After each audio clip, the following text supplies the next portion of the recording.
سے محفوظ ہے، لفظ بھی محفوظ ہے، معنی بھی محفوظ ہے۔ نہ اس سے پہلے کوئی کتاب لفظاً محفوظ رہی نہ معنی محفوظ رہی، مگر یہ قرآن ہے جس کا لفظ بھی محفوظ ہے، معنی بھی محفوظ ہے۔ مگر آئیے میں آپ کو موجودہ حالات کے تناظر میں ایک بات سمجھانا چاہتا ہوں کہ حفاظ کرام اور علماء کرام کی جو جماعت ہے، یہ وہ جماعتیں ہیں جنہوں نے قرآن کی حفاظت کا بیڑا اٹھایا ہوا ہے منشاء الہی کے مطابق۔ منشاء الہی یہ ہے کہ قرآن محفوظ رہے، اللہ نے حفاظ کرام کو پیدا فرمایا۔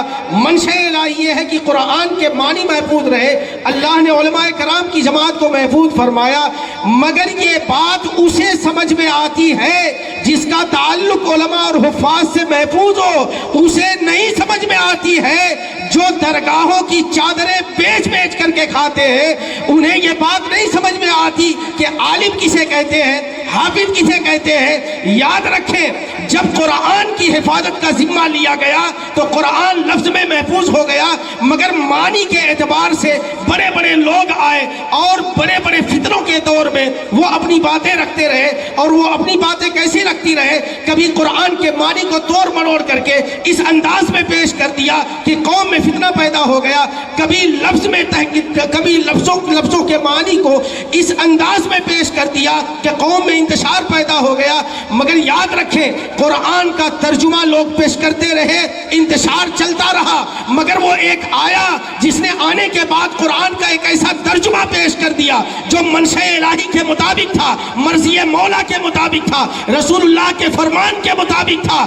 زمانہ اسی کو امام احمد رضا خان کہتا ہے، زمانہ اسی کو امام احمد رضا خان کہتا ہے۔ حفاظت تو ہوئی ہے، قرآن کی حفاظت ہوئی ہے حفظ قرآن کے ذریعے سے۔ یہ چھوٹے چھوٹے بچے جو اپنے سینوں میں قرآن کو محفوظ کرتے ہیں تو انہوں نے لفظ قرآن کی حفاظت فرمائی ہے۔ مگر امام احمد رضا خان فاضل بریلوی نے ایک ایسی علماء کی جماعت تیار فرما دی، اب قیامت تک کوئی مجاور یا درگاہ کا کوئی بھکاری اگر چاہے کہ قرآن کے معنی کو تبدیل فرما دے، وہ قیامت تک نہیں ہو سکتا، اس لیے کہ اللہ نے دونوں کی حفاظت کے لیے علماء بھی پیدا فرمائے ہیں، حفاظ بھی پیدا فرمائے۔ نعرہ تکبیر، نعرہ رسالت، علماء اہل سنت، دارالعلوم فیضان ملک العلماء، جلسہ دستار بندی، نعرہ تکبیر۔ جن لوگوں نے امام احمد رضا خان فاضل بریلوی پر حملے کیے ہیں یا ان کے مسلک سے بغاوت کی ہے، تو یاد رکھیں انہوں نے مسلک سے بغاوت نہیں کی یا امام احمد رضا پر انگلیاں نہیں اٹھائیں، بلکہ انہوں نے منشاء الہی سے بغاوت کی ہے۔ انہوں نے امام احمد رضا پر انگلیاں نہیں اٹھائی ہیں، انہوں نے مرضی مولا پر انگلی اٹھائی ہے، اس لیے کہ قرآن دونوں اعتبار سے محفوظ کیا اور محفوظ ہے۔ اسی لیے علماء کرام جگہ جگہ اپنی تقریروں میں، تحریروں میں یہ بات واضح کرتے ہیں، علماء سے رشتہ جوڑو، حفاظ سے رشتہ جوڑو، مساجد سے رشتہ قائم کرو۔ جانتے ہو کیوں؟ مدارس سے رشتہ قائم کرو۔ یہ وجہ یہی ہے کہ جس کا کنیکشن مدارس سے، علماء سے، حفاظ سے جڑا رہتا ہے وہ مرضی الہی کے مطابق زندگی گزارتا ہے، اور یاد رکھیں جس کا کنیکشن حفاظ سے، علماء سے جڑا رہتا ہے وہ مرضی الہی کے مطابق زندگی گزارتا ہے، اور جس کا کنیکشن کٹ جاتا ہے وہ بھلے سے بڑے پیر کا بیٹا ہو گمراہ ہو جاتا ہے، بڑے پیر کا بیٹا ہو گمراہ ہو جاتا ہے۔ یاد رکھیں یہ علماء کرام ہیں، ہم لوگ میں خود حضرت علامہ مولانا قمر الزمان صاحب قبلہ کا بہت بڑا ممنون و مشکور ہوں، جنہوں نے اپنی صحبت میں رکھ کر کے مجھے وہ کتابیں پڑھائی، وہ علم عطا فرمایا، اور میں یہ سمجھتا ہوں کہ استادی کا فن اگر کسی کے پاس ہے، جو علم دینا جانتا ہو، علم پڑھانا جانتا ہو، علم سمجھانا جانتا ہو، کتابیں اڈیل کر کے سینوں میں پہنچانا جانتا ہو، تو یہ وہ شخص ہے مولانا قمر الزمان صاحب قبلہ، جنہوں نے آپ کے دیار میں ایک ادارہ کھول کر کے آپ پر احسان کیا ہے کہ آپ کے علاقے میں ایسے لوگ پائے جاتے ہیں جو قرآن کی حفاظت کرتے رہیں گے۔ آپ کے علاقے میں ایسے لوگوں کی جماعت تیار ہو رہی ہے۔ صاحبوں، پیغام یہ ہے، وقت کم ہے، مدارس سے رشتہ جوڑو، مدارس سے رشتہ جوڑو، علماء سے رابطہ قائم کرو. جانتے ہو کیوں؟ اس لیے کہ ایمان کی حفاظت علماء اور ائمہ دین سے ہے، نہ کہ درگاہوں کے مجاوروں سے.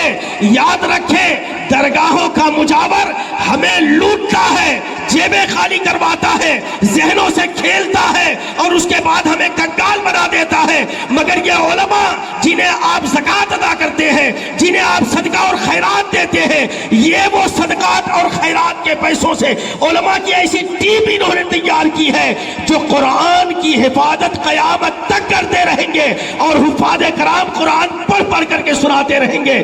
دریائے دجلہ کے کنارے جب پورا بغداد لائبریریوں کی شکل میں دریا میں بہا دیا گیا، 7 سال کا ایک بچہ تھا جو دریا کے کنارے کھڑا ہو کر کے مسکرا رہا تھا. اس نے کہا تھا کہ لوگوں یاد رکھو، تم نے پیغام قرآن لفظ کے اعتبار سے دریا میں ڈبو دیا ہے، لیکن سنو، تم نے ہمارے سینوں کو نیست و نابود نہیں کیا ہے. وہ جو قرآن تم نے دریا میں ڈبویا ہے وہ لفظی قرآن تھا، لیکن سنو، وہ قرآن، وہ کتاب جو تم نے دریا میں ڈالی ہے، پانی سیاہ ہو گیا، مگر وہی قرآن ہم نے سینوں میں محفوظ کر لیا. دل ہمارے روشن ہو گئے، دل ہمارے روشن ہو گئے. وہ کتاب تھی جو دریا میں بہا دی گئی. کتنا قرآن پر کوئی اعتراض کرے گا اور ظالم کتنے اعتراض کریں گے. لم یأتیہ الباطل من بین یدیہ ولا من خلفہ. قرآن پر کسی اعتبار سے حملہ نہیں ہو سکتا، آگے سے پیچھے سے کہیں سے بھی کوئی حملہ نہیں کر سکتا. جانتے ہو قرآن جلانے والے ہاتھوں میں قرآن لے کر کے جلاتے ہیں، مگر بولتا ہوا حافظ تمہارے اسٹیج پر نظر آئے گا. وہ پڑھی ہوئی کتاب جنہیں ہاتھوں میں لے کر کے دشمنان اسلام جلاتے ہیں اور اپنی ابلیسیت کا پرچار کرتے ہیں اور پیغام دیتے ہیں. مگر یاد رکھیں، حفاظت قرآن حفاظ کرام سے ہے. یہ حفاظ جب تک زندہ رہیں گے اور قرآن لفظ بلفظ دنیا میں موجود رہے گا، کتاب نہ بھی رہی تو علماء اور حفاظ آپ کو قرآن کا ایک ایک لفظ پڑھ کر کے سناتے رہیں گے. اور یاد رکھیں، یہ ہمارے علماء، ان میں وقت کا سید الطائفہ بھی ہے، ان میں وقت کا مجدد اعظم بھی بیٹھا ہوا ہے، ان میں وقت کے وہ بڑے بڑے مشاہیر علماء کرام بھی بیٹھے ہوئے ہیں. بس شرط یہ ہے کہ آپ انہیں کھنگالیں، ان کی صحبت میں بیٹھے، ان سے فیض حاصل کریں تو آپ کو پتہ یہ چلے گا کہ یہی وہ پیغام تھا جو مجدد بیعت حاضرہ نے دیا. آج بھی اسی اسٹیج سے آپ کو وہ پیغام مل سکتا ہے، لیکن شرط یہ ہے کہ آپ علماء سے رابطہ قائم کریں، تعلق بیدار رکھیں، مدارس کو مضبوط کریں، درگاہوں کو کمزور کرے. میں اس لیے نہیں کہہ رہا ہوں کہ درگاہوں میں جو لیٹے ہوئے ہیں وہ کم حیثیت لوگ ہیں، نہیں. آپ کی چادروں کے پیسوں سے مجاوروں کے خاندان والے عیاشیاں کر رہے ہیں. آپ کے دیے ہوئے پیسے جو چادروں کی شکل میں آپ چڑھاتے ہیں، مجاور اور مجاور کے خاندان والے عیاشیاں کر رہے ہیں. مگر وہ چند سکے جو آپ مدارس میں ڈالتے ہیں، یہ اسلام کے بنیاد کی حفاظت کرتے ہوئے نظر آ رہے ہیں. اس لیے ضرورت یہ ہے کہ کنیکشن علماء سے مضبوط ہونا چاہیے. اور میں ان علماء کرام کی طرف سے بالخصوص حضرت علامہ مولانا استاد محترم جناب قمر الزمان صاحب قبلہ کے حوالے سے ایک شعر آپ تک پہنچانا چاہتا ہوں. میں انقلاب پسندوں کی اس قبیل سے ہوں، میں انقلاب پسندوں کے اس قبیل سے ہوں، جو حق پہ ڈٹ گیا اس لشکر قلیل سے ہوں. میں انقلاب پسندوں کی اس قبیل سے ہوں جو حق پہ ڈٹ گیا اس لشکر قلیل سے ہوں. میں یوں ہی دست و گریباں نہیں زمانے سے، میں یوں ہی دست و گریباں نہیں زمانے سے، میں جس جگہ پہ کھڑا ہوں کسی دلیل سے ہوں. وما علینا الا البلاغ. السلام علیکم ورحمۃ اللہ.